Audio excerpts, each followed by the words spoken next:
Rosalinda, ay amor, no se tiene una razón para amar intensamente. Se descubre de repente que por ti late más fuerte el corazón. Ay, cuando nos llama la pasión, nos hallamos frente a frente para amarnos locamente y entregarnos sin reservas al amor. Ay, amor, quédate muy dentro. Aquí está tu Rosalinda para vivir en tus sueños. Ay, amor, que me estoy muriendo. Es esta tu Rosalinda que solo quiere tus besos. Ay, amor, aquí está tu Rosalinda para vivir en tus sueños. Toma mi alma, bebe mi cuerpo, que por tus besos me estoy muriendo. Ay, amor, es esta tu Rosalinda que solo quiere tus besos. Rosalinda, Rosalinda.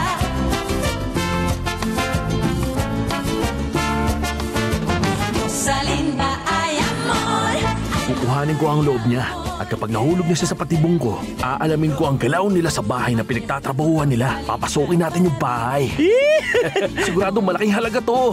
Napakahirap pagalingin ng tuluyan ng ganitong sakit. Sana naman mapagaling din nila ang anak ko. Nasa mental na siya. E di ibig sabihin, iniwan na niya habang buhay yung asawa niya ron. Ano kayang gagawin ni Fernando Jose kung sakaling di na gumaling si Rosalinda? Anong gusto mo gawin niya? Nararamdaman ko, malapit na maging malaya si Fernando Jose na magmahal ulit ng ibang babae. Salamat. Sige, mag-iingat ka. Hello, sweetheart. Buti naman nagpakita ka ngayon. Kailan tayo lalabas tulad ng isang araw, Beto? Sobrang nag-enjoy ako. Malapit na, sweetheart.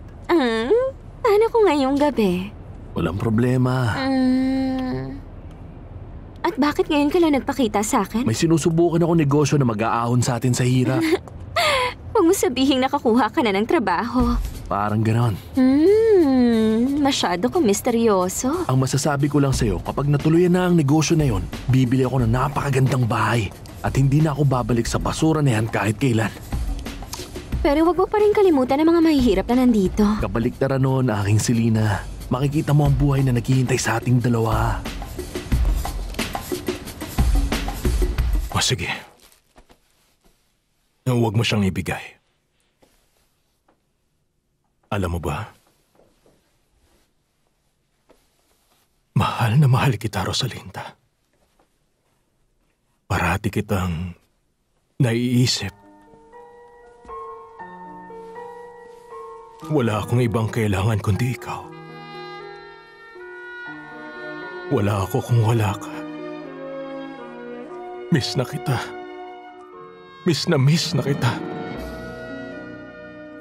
Tuwing gabi, hindi mo alam kung gaano kasakit na nakikita ko ang espasyo sa kama ko. Sa umaga naman pagkagising ko, kailangan ko ang halik mo sa umaga. Tapos maglalakad ako sa apartment na hindi alam ang gagawin. Hinahanap kita. Hinahanap kita. Pero wala ka na ron.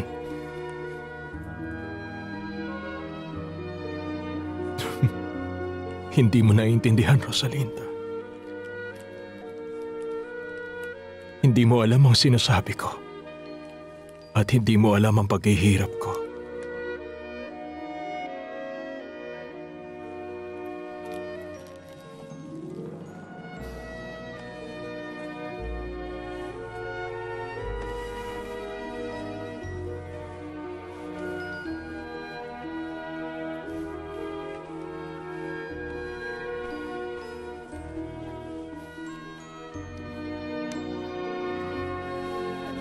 Huwag mo siyang kukunin, ha?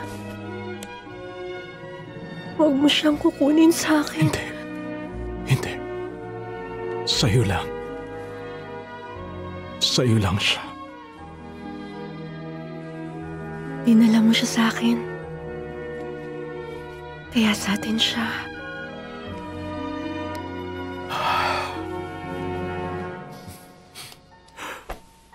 Iiwan ko siya sa'yo. Parati.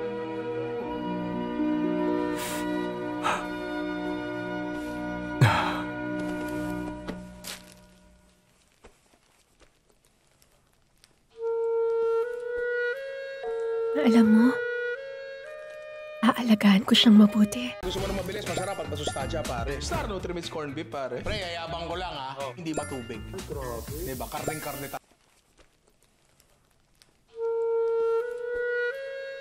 Alam mo, aalagaan ko siyang mabuti. At ikaw lang ang pwedeng yumakap sa kanya, pero saglit lang. Saglit lang. Hindi ko siya pwedeng ibigay kahit kanino. Kahit kanino.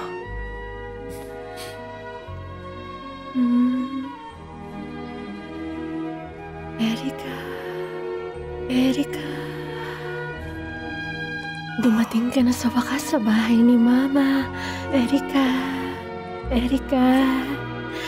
Dumating ka na sa wakas sa bahay ni Mama. Erika. Erika. Sige, sige. Pero ano ba nangyari, Ursula? Sige, naintindihan ko. Sige, sasabihin ko kay Abril. Ibigay mo ang address mo.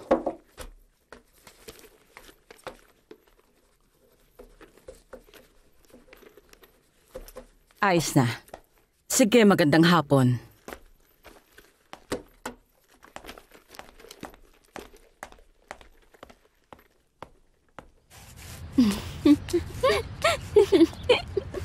Abril, may tumawag mula sa home care tungkol sa lola mong si Ursula.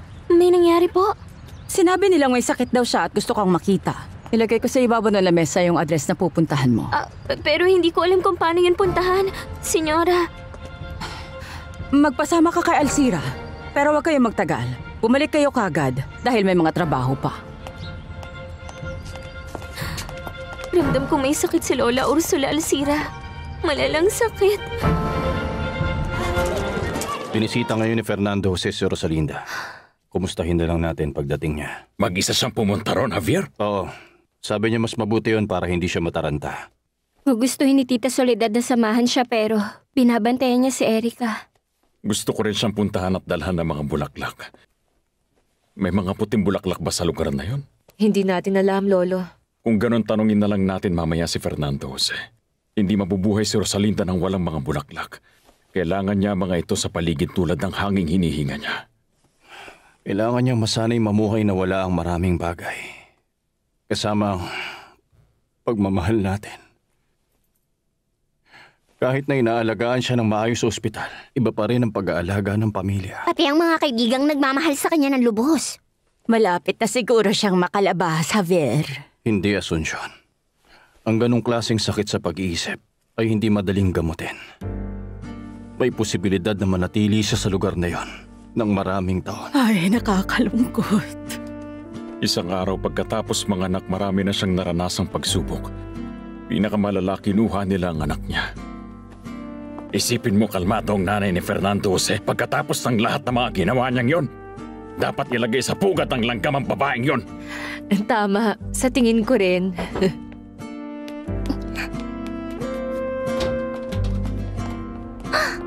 Nandito na yung asawa. Malalaman na natin kung kumusta si Rosalinda.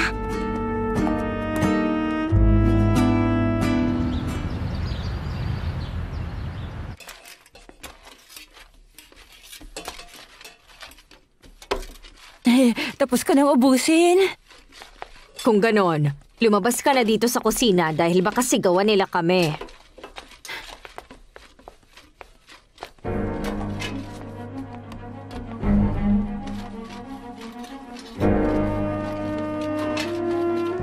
Bibigyan niyo ulit ako bukas, ha?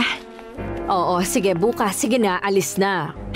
Sige bukas na. ulit, ha? Sige na. Ang lungkot ng lugar. Dito pinili ni Lola Ursula na manatili hanggang sa mga huling araw niya. Nandito ako para kay Mrs. Ursula Valdez.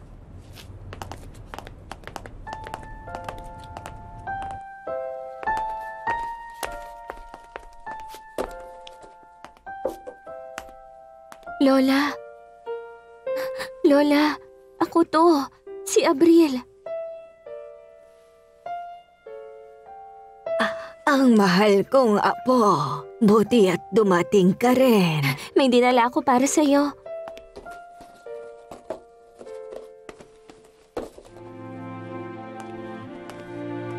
Pero mahal kong apo, huwag mong gastusin ang pera mo sa akin. Pero gusto kong gawin to. Nagustuhan niyo ba?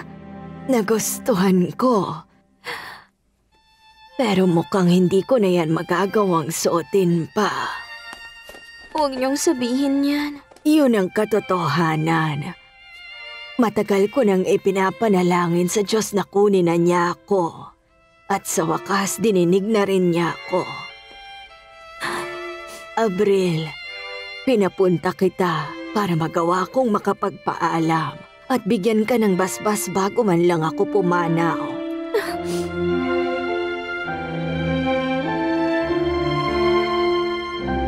Mas maayos na ngayon si Rosalinda. Totoo ba yan, Fernando Jose? Sige na, ikwento mo na sa amin. Binilad mo na ba siya ng manika? Oo, binili ko. At dinala mo sa kanya? Oo. Mabuti na nga lang at naisip ko yon. Nagustuhan niya? Nanatili siya sa tabi niya? Masaya niyang pinagmasdan. Anak daw niya yon at binalik ko daw sa kanya. Kawawang Rosalinda, sino mag-aakala sa atin na magiging ganito siya? Naiisipin niya na yung manika ang anak niya. Nung simula, ayaw niyang bitawan ang manika. Pero nung katagalan, ibinigay niya sa akin at hinayaang hawakan ko. Anak daw naming dalawa. At sa tingin ko, maganda yon. Pero bakit? Sabi ng mga doktor sa akin, sa tingin nila isa yung magandang senyales. Nagtiwala si Rosalinda sa akin. Hindi siya natakot na kinuha kong manika sa kanya na iniisip niya ang anak naming dalawa. Diyos ko, sana gumaling at bumalik na siya sa dati. May pangako akong kailangan kong tuparin. Oo nga pala iyo. Meron ba mga puting rosas sa lugar na yon? Hindi ko alam, Lolo Florentino, pero tatanungin ko sila. Hinihiling ko na sana makabalik na siya agad dito sa atin.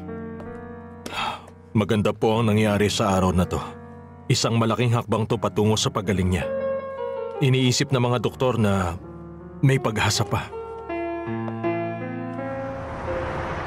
Buti at kumain ka na. Kailangan mong kumain ng mabuti para makita ka ng mama mo na maganda kapag bumalik na siya sa atin. Sana dumating na ang araw na yon para makita niya ang una mong pagngiti. Marinig ang mga una mong salita. Hawakan ang mga kamay mo at turuan kang maglakad. Sabay nating hihintahin ang pagbabalik niya, Erica. Oo. Balang araw. Alam ko, babalik din siya.